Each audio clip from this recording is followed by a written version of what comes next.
Volume seems to be working, that's fine, once those assholes stop honking at each other. The goal today is to fix a project I've been sent by a friend of mine. He's having some issues, he's just doing some kind of beginning tutorials in Unity, and he's run into a few problems that he's asked me to give him some help fixing.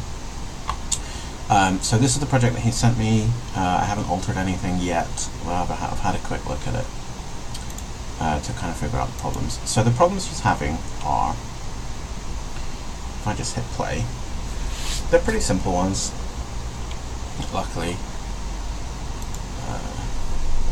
What's it doing?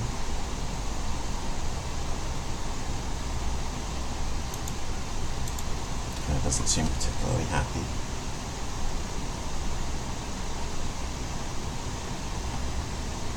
There we go. Okay, so the three things he's asked me to fix are when the character walks, the walk animation plays through an entire loop before it stops. That's a nice easy fix, so we'll do that one first.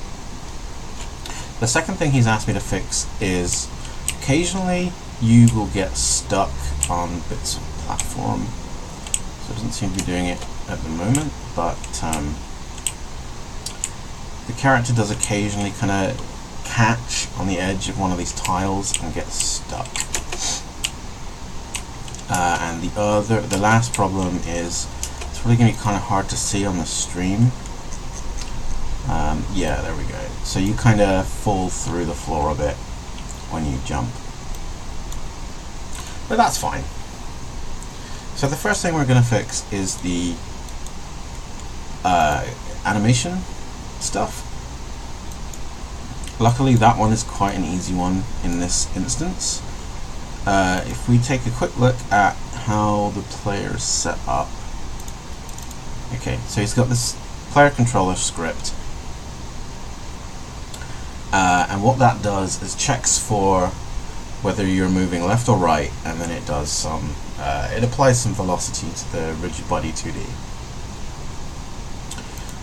You know, my developer's not happy, that's fine. Okay. Just gonna kind of increase the font size there a little bit. Okay. So, up here is where he does his jump stuff, that's fine. And then down here is where he's got his left and right movement code. So at the moment he's checking for the key A and D for moving left and right, and moving the rigid body 2D, changing its velocity, okay, to move speed or minus move speed, depending on if you want to move right or left.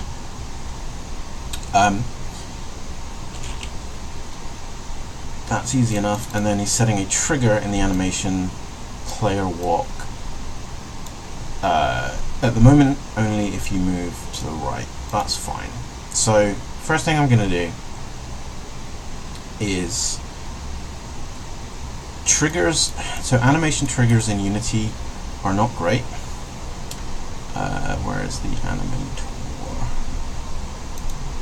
There we go. If I bring up the animator window up here, so you see we've got the player walk and player punch animations and the transitions between them, and then up here parameters.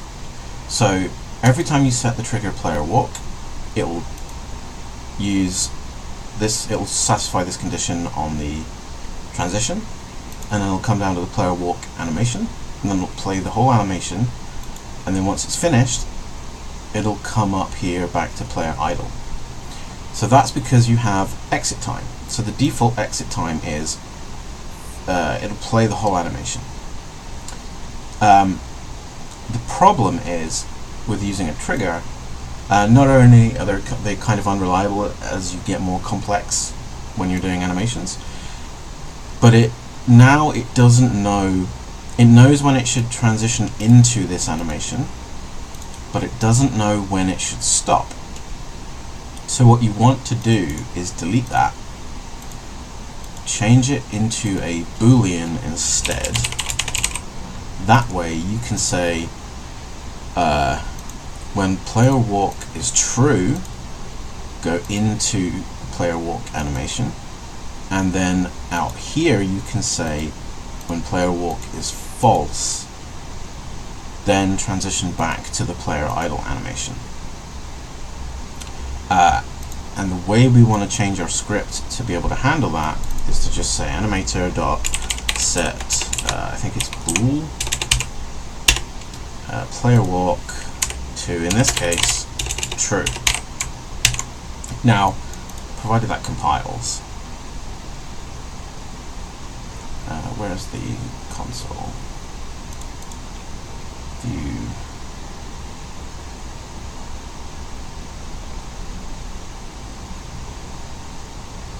He's got the console window turned off for some reason.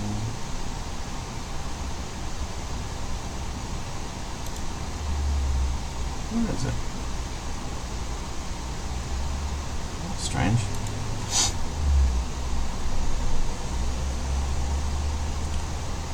Layouts, yeah, that's fine. Project, working inspector. Oh, console, yeah, right one. There we go. Right, I like to put this over here somewhere. Okay, so that compiles fine. So the problem you're going to have with this is that you're going to set that bool to true, and then it's never going to be reset. The other problem is, let's say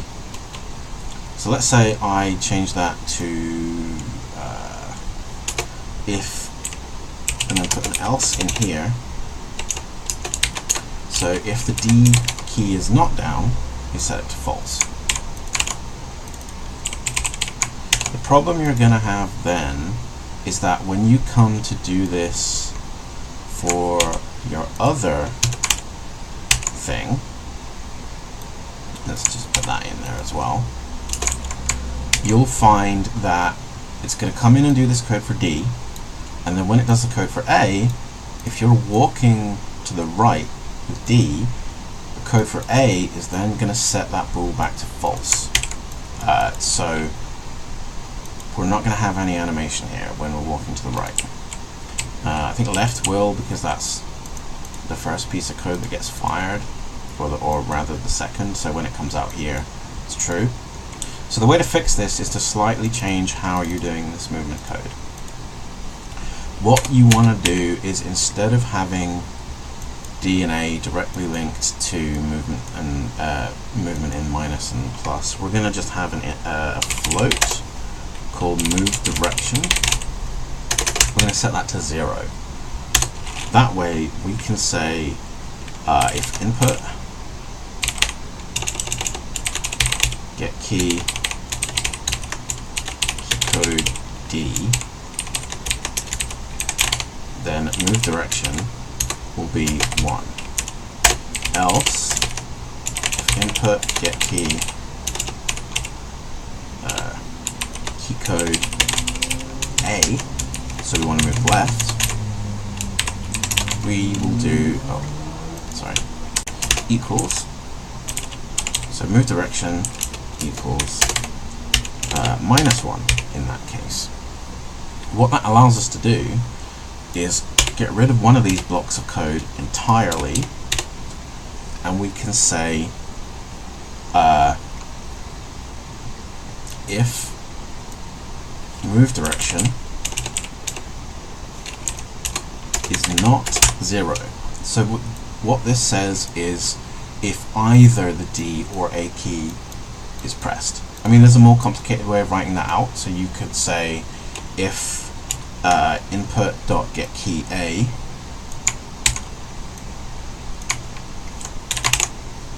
or input.getKey D, and that would do the same thing. But in this instance, we already have that piece of information from up here. My camera needs resetting. There we go. So because we already have that piece of information, we may as well use it. It also means that if the animation needs to know about a different direction or something else later on, then we can, that's no problem. But for now, if move direction is not 0, that means we're moving either left or right. So we're going to want to times movement speed by the move direction, which will give us the same behavior as before. So our movement speed is a constant, whatever it was before, and then by timesing that by 1, you get the same result. So if you're moving to the right, that's fine. Or timesing it by -1, you get the same result but minus, so it'll move the opposite direction. And then this piece of code only runs once. I mean, you can make this a bit more complicated as well if you wanted to, by kind of separating it from the actual movement code, and then kind of down here you could say animator dot set bool player walk, and then you could use a ternary operator. So you could say like move direction equals, no, I guess, oh yeah, so if move direction is not 0, you could do the same thing actually. So you could just say move direction is not 0 and not grounded, is that right? Not grounded. And then what that'll do is, if move direction is not 0, so if it's 1 or -1, and we are not grounded, this will return true. So then you can get rid of this stuff and make that a bit simpler. You could also make this kind of more readable by just kind of typing out all of these separately. That's no problem. Or you can just have it the same way it was before. Either one's good. So we're just going to drag that back over here for now, and then that should have fixed our animation problem.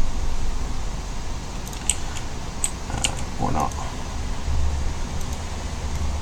Oh, right, that's right. So the other thing we also will need to do, that cannot be a fixed duration. That shouldn't be a fixed duration either. That's fine. And then in here, yeah, move direction's 1, move direction's 0, the movement's working fine. Let's put this kind of back to what was there before. I think I've made a mistake somewhere, but that's fine. Okay, so if we're walking, we're not grounded, player walk is true, otherwise false. Let's save it.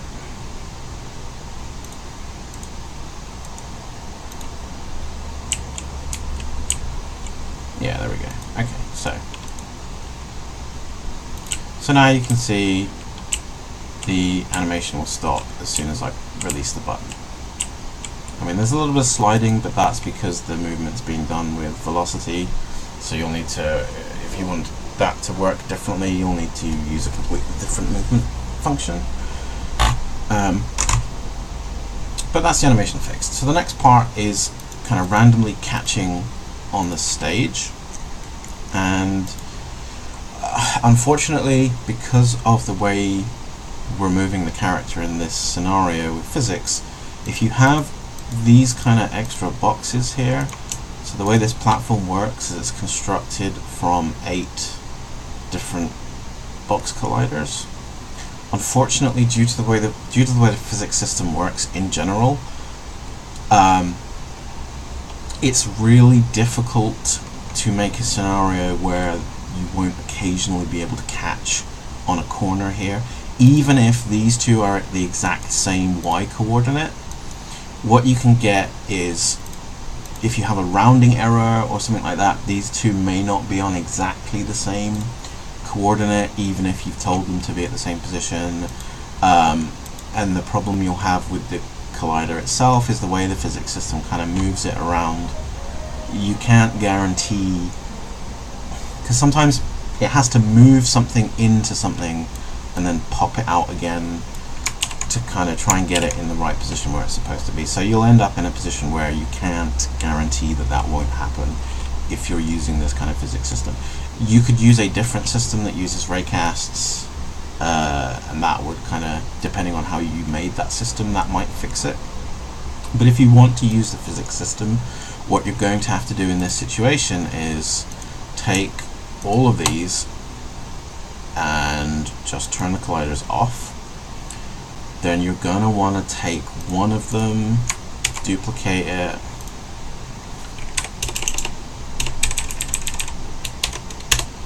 I mean, you're not going to want to do this. I'm just doing this as an example. Let's take all of those, parent it to this one, and then turn the collider back on for this one, and then, oh no, turn it off for that one, turn it on for this one, and sprite off, and stretch the collider all the way along so that it matches up to what the visuals look like. And then that shouldn't happen then. Yeah, so it's because it's just one solid platform, that's not happening anymore. There's a couple of kind of ways to make this a bit easier, because obviously you don't want to be building levels like that. It's a real pain in the ass. There's a couple of options. There are some tools either that you can build yourself or you can kind of buy for sprite mapping, and usually what they will do is they'll kind of automate the process of doing that. So they'll take a bunch of tiles, they'll work out what the collision's like on them, and then they'll come in and draw one big collision box over the rest of it so that it's a bit more consistent. But a quicker way of doing it for now, if you kind of just want to throw some platforms in and kind of get started, would be to use I think a 9 slice or a patch. What have they called it in Unity?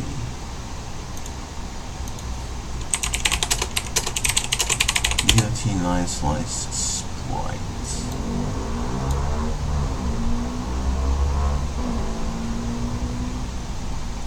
Is that a GUI only thing?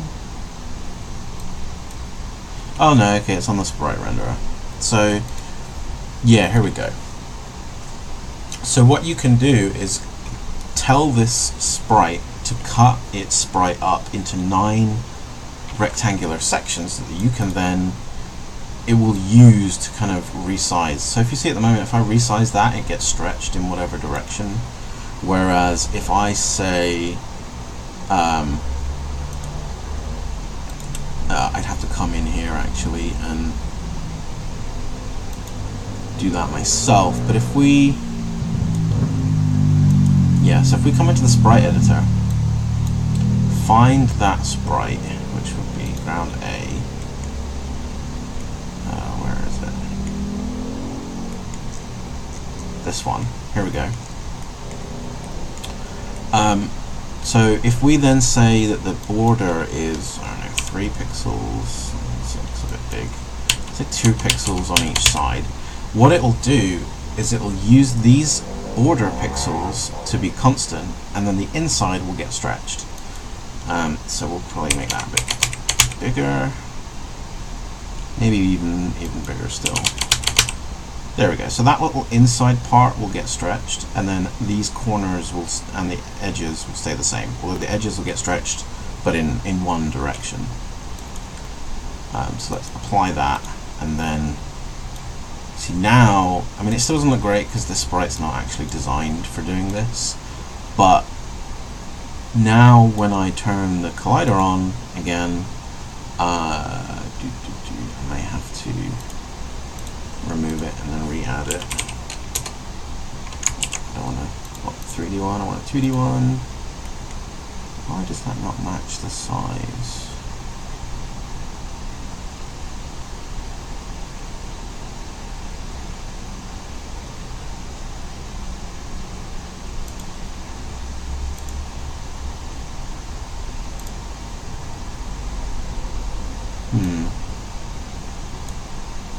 Maybe it doesn't do it automatically with a 9 slice, maybe you do have to do it manually.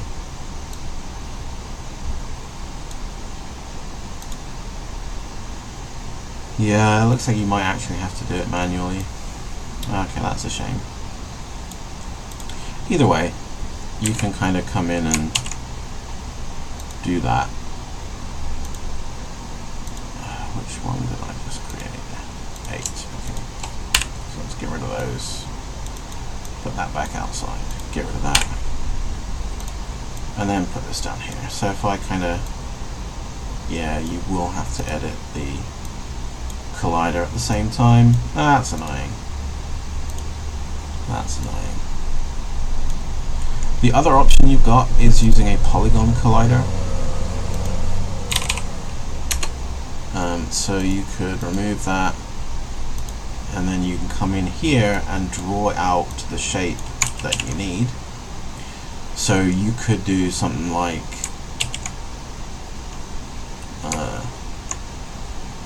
move component. You could do edit collider.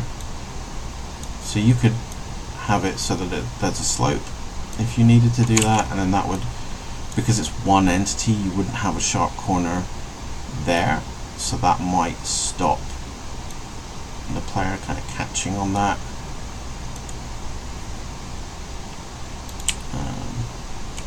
Yeah, so you can kind of do that, and you don't get caught on that lip there.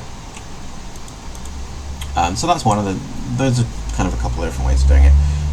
Generally, what you would do though is you would have to have some kind of tool that would come through and get each of these tiles, and then delete all of their colliders and recreate one that matches the actual size of the level that you want to kind of be collided with.